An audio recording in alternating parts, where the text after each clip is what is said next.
Shalom saudara, saya Mark McClendon dan hari ini kita berjumpa dalam sebuah DVD berjudul Indahnya Proses Ilahi. Apakah benar saudara bahwa proses itu indah dalam kehidupan kita? Dan saudara, kenyataannya adalah seperti itu bagi orang-orang yang percaya bahwa Allah ada di pihak kita.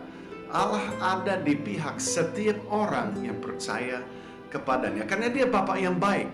Dan ini yang merubah paradigma kita. Saudara akan alami bahwa masalah, persoalan, bahkan sengsara sekalipun yang kita hadapi dalam hidup ini, saudara, itu semua bagian daripada satu karya ilahi di dalam kehidupan kita. Dan kalau respons kita itu baik, kalau respons kita itu benar, maka saudara, kita akan mengalami mujizat, kita akan mengalami hal-hal yang adikodrati, yang supernatural dalam kehidupan kita.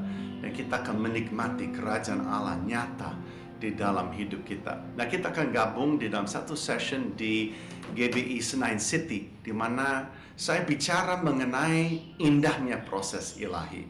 Mari kita bergabung bersama. Selamat menyaksikan. Tuhan Yesus memberkati.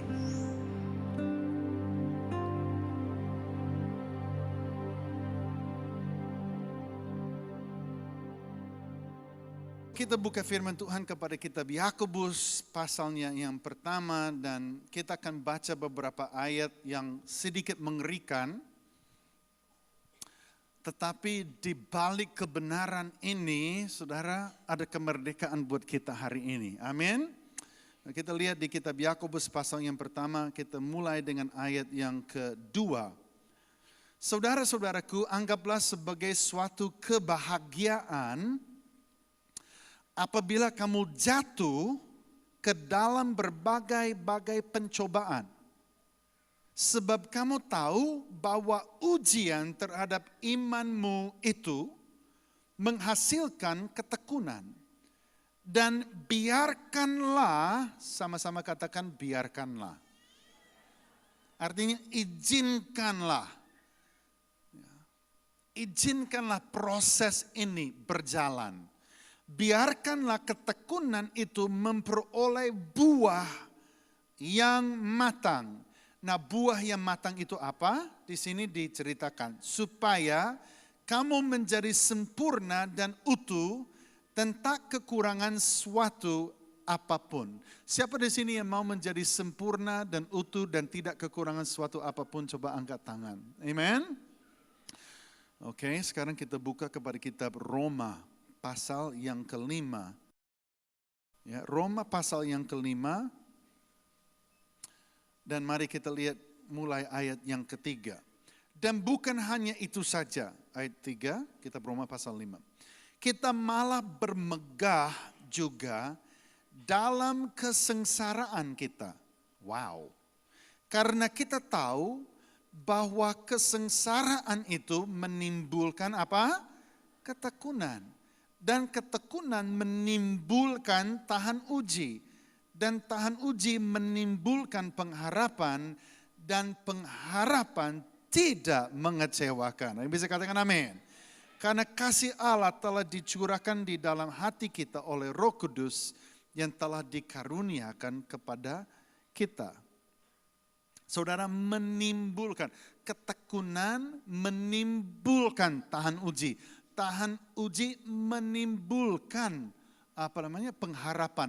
Saudara, ini semua bicara mengenai proses. Menimbulkan, satu menimbul kemuliaan satu kepada kemuliaan yang lain. Sebuah proses yang berjalan dalam kehidupan kita. Mari kita lihat di kitab 1 Petrus. Sekarang ini ayat kita baca semua di depan. Ya. 1 Petrus pasal yang pertama. Mari kita lihat di ayatnya yang ke-6.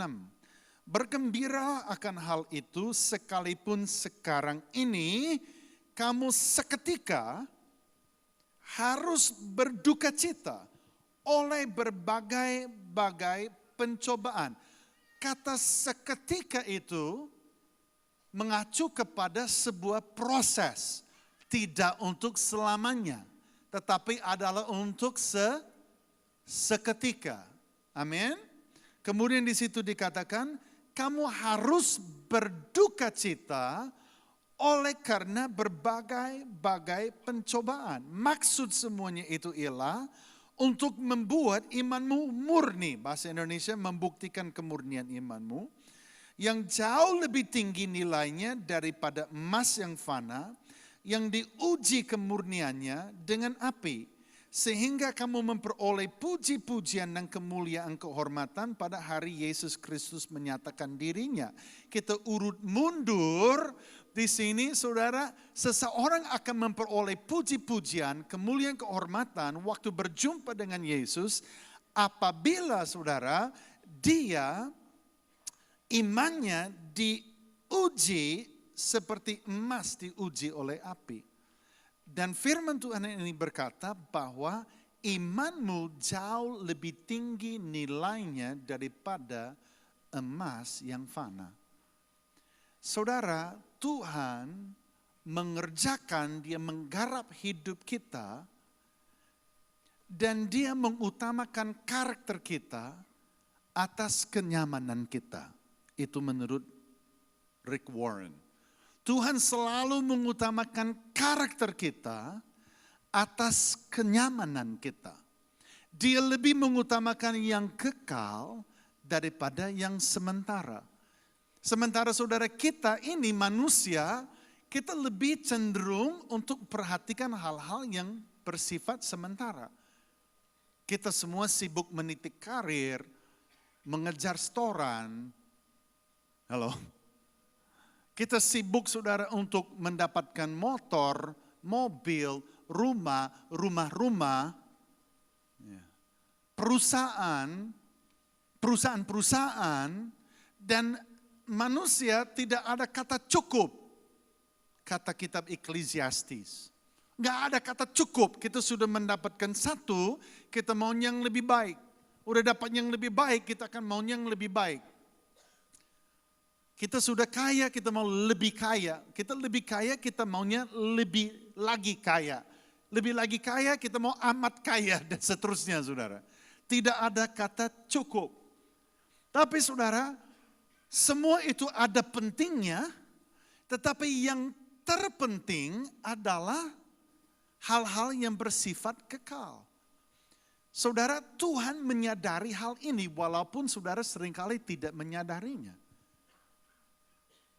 Saudara, 80 tahun saudara ada di bumi ini, saudara anggaplah saudara ada dalam rahim kekekalan. Dunia ini hanya sekedar rahim, dan waktu saudara mati, saudara akan lahir ke dalam kehidupan kekal. Karena itu saudara, di dalam rahim dunia ini, Tuhan mau membentuk saudara untuk kekekalanmu. Dia sedang menggarap saudara untuk kekekalanmu bersama dengan Yesus. Saya, saudara, seumur saya menjadi seorang hamba Tuhan, saya pergi ke rumah sakit mendoakan orang yang sudah sekarat, orang yang terbaring di ranjang penyakit atau kematian, saudara, dia sudah divonis meninggal. Mendoakan mereka seumur saya nggak pernah dengar orang bilang Bapak Pendeta, karena saya dianggap pendeta walaupun saya bukan pendeta, yang resmi ya, saya penginjil. Dia bilang Bapak Pendeta, tolong gitu datang lebih dekat. Bapak Pendeta, saya minta tolong, apa yang bisa saya doakan Pak? Tolong doakan saham saya Pak. Lagi anjlok semua. Tolong doakan portfolio saya. Perusahaan saya wariskan ke anak cucu. Biar anak cucu saya makmur. Gak pernah, saudara. Orang hanya pikir, apakah saya siap untuk kekekalan bersama dengan Tuhan. Saudara, baru tercelik menyadari betapa pentingnya, bahkan hal ini yang terpenting.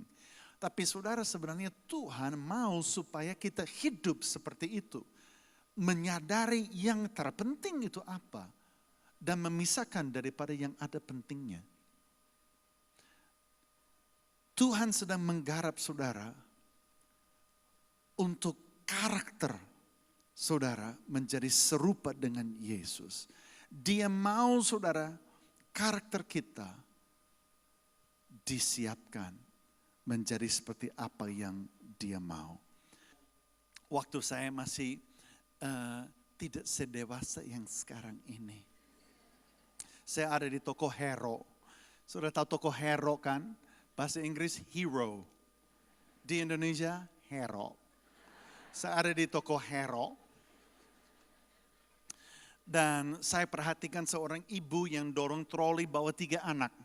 Dan 3 anak ini, satu masih kecil sekali duduk di troli, satunya umur 2 tahun pegang celana ibunya, bawa botol susu sambil jalan gitu. Satunya lagi anak umur 4 atau 5 tahun, anak laki. Dan ini yang nakal saudara, bandel sekali.